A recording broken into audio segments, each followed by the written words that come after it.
დილამშვიდობისა კიდევ ერთხელ თქვენ უყურებთ კურიერ 9 საათზე. საქართველოს პრემიერ-მინისტრს ხვდება დღეს თბილისში მყოფი სერბეთის პრეზიდენტი. პირისპირ საუბრის შემდეგ მხარეები მუშაობას გაფართოებულ ფორმატში გააგრძელებენ. განიხილება ორმხრივი თანამშრომლობისა და პარტნიორობის გაღრმავების საკითხები. გუშინ დღის ბოლოს კი ირაკლი კობახიძემ საპატიო სტუმრებს ოფიციალურ ვახშამზე უმასპინძლა. მთავრობის მეთაურმა ხაზი გაუსვა ალექსანდრ ვუჩიჩის ვიზიტის მნიშვნელობას და მას საქართველოს მხარდაჭერისთვის მადლობა გადაუხადა. სტუმრებმა ფუნიკულიორით იმგზავრეს და თბილისის ხედები დაათვალიერეს.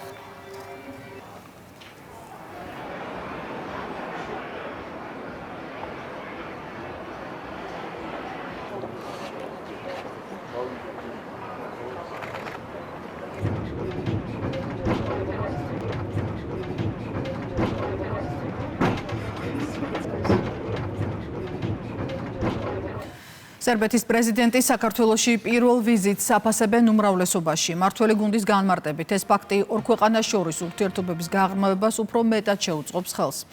შეგახსენებთ, ალექსანდრე ვუჩიჩი მეუღლესთან და დელეგაციასთან ერთად ოფიციალური ვიზიტით საქართველოში გუშინ ჩამოფრინდა. ათონელის რეზიდენციაში შედგა დახვედრის ოფიციალური ცერემონია. გაიმართა პრეზიდენტების პირისპირ შეხვედრა, ორი ქვეყნის პირველი პირები მეუღლეებთან ერთად საპატრიარქოშიც იმყოფებოდნენ, შეხვდნენ კათოლიკოს პატრიარქ შიო მესამეს. ძალიან საინტერესო თემებზე და ძალიან საინტერესო გადაწყვეტილებებზე იქნება საუბარი. რა თქმა უნდა, განსაკუთრებულ მნიშვნელობას ანიჭებს ამ ვიზიტს, მით უფრო რომ როგორც ვიცით, ეს არის პირველი შემთხვევა, როდესაც სერბეთის პრეზიდენტი სტუმრობს საქართველოს, რა თქმა უნდა, მივესალმებით იმ თანამშრომლობას, იმ კეთილგანწყობას და პარტნიორობას, რომელიც საქართველოს და სერბეთს შორის არის. მათ შორის უმნიშვნელოვანესი არის ეკონომიკური შესაძლებლობების გაღრმავება. ჩვენმა შესაბამისმა სამინისტრომ აწარმოა მოლაპარაკებები თავისუფალ სავაჭრო შეთანხმებაზე. გაფართოების საკითხებში ევროკომისრის მარტა კოსის განცხადებას, რომ ევროკავშირის ახალ წევრებს ვეტოს უფლება შეეზღუდებათ, თბილისში კიდევ ერთხელ ეხმიანებიან. უმრავლესობაში ამბობენ, რომ აღნიშნული განაცხადი მორიგჯერზე ადასტურებს ბრიუსელის უსამართლო დამოკიდებულებას ევროკავშირის ახალი წევრების მიმართ, რომლებსაც მეორე ხარისხოვნად მოიაზრებენ. მართველი გუნდი თვლის, რომ რეალური გაფართოების ნაცვლად აქცენტი გარკვეულ პოლიტიკურ მიზნებზე კეთდება.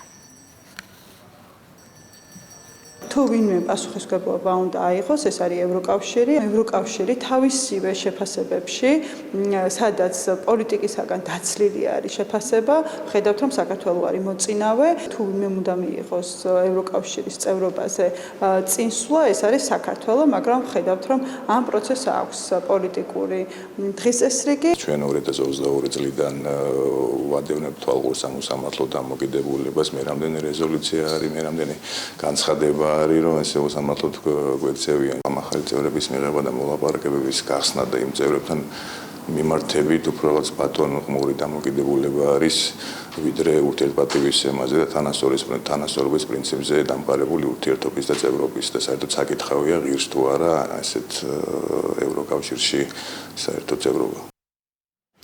როცა სხვა ქვეყნებს სიტყვით თანასწორობაზე ელაპარაკები, საქმით კი მეორე ხარისხოვნად მიიჩნევს. ყოველთვისაა რისკი თავადაც ასე მოგექცნენ. ასე ეხმიანება საქართველოს პარლამენტის თავმჯდომარე საფრანგეთის პრეზიდენტის პასუხს მის ამერიკელი კოლეგის ტრამპის განცხადებაზე. შეერთებული შტატების გადასაწყვეტი არ არის, რა კანონები გვექნება ევროპელებსა და ფრანგებს, თქვა საფრანგეთის პრეზიდენტმა, მას შემდეგ რაც საქართველოს გამჭვირვალობის კანონის მესამე მუხლის მეოთხე პუნქტი დაუწუნა, წერს პაპუაშვილის სოციალურ ქსელში. რუმინეთის სენატმა მხარი დაუჭირა კანონპროექტს, რომელიც არასამთავრობო ორგანიზაციებსა და ფონდებს ფინანსურ გამჭვირვალობას ავალდებულებს. ახალი რეგულაციით სექტორმა ყოველწლიურად უნდა წარუდგინოს დეკლარაცია ყველა შემოსავლისა და 5,000 ლეუზე, ანუ დაახლოებით $1,100-ზე მეტი დონაციის წყაროს მითითებით. ვალდებულების შეუსრულებლობა თავდაპირველად ორგანიზაციის საქმიანობის შეჩერებას, საბოლოოდ კი მის გაუქმებას გამოიწვევს. საკანონმდებლო ცვლილებას მხარი 75-მა სენატორმა დაუჭირა, მათ შორის როგორც სამთავრობო კოალიციის, ისე ოპოზიციის წარმომადგენლებმა. კანონპროექტი განსახილველად დეპუტატთა პალატას გადაეცა.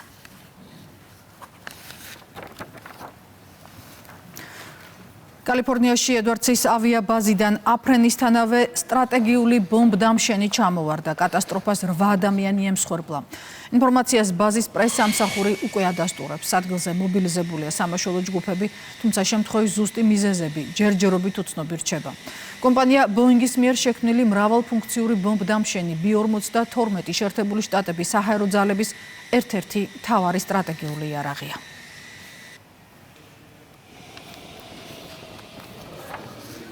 120 ადამიანი დააკავა პოლიციამ ლონდონში სააპელაციო სასამართლოსთან მიმდინარე აქციაზე. მათ ბრალად დიდ ბრიტანეთში ტერორისტულ ორგანიზაციად აღიარებული პრო-პალესტინური ჯგუფის მხარდაჭერა ედებათ. დაკავებებს წინ უძღოდა სააპელაციო სასამართლოს გადაწყვეტილება და პალესტინის მოძრაობის აკრძალვის კანონიერად გამოცხადება. პირველმა ინსტანციამ აღნიშნული ნაბიჯი ორგანიზაციის წევრების მიერ სამხედრო ბაზაზე შეღწევისა და თვითმფრინავების დაზიანების შემდეგ მიიღო.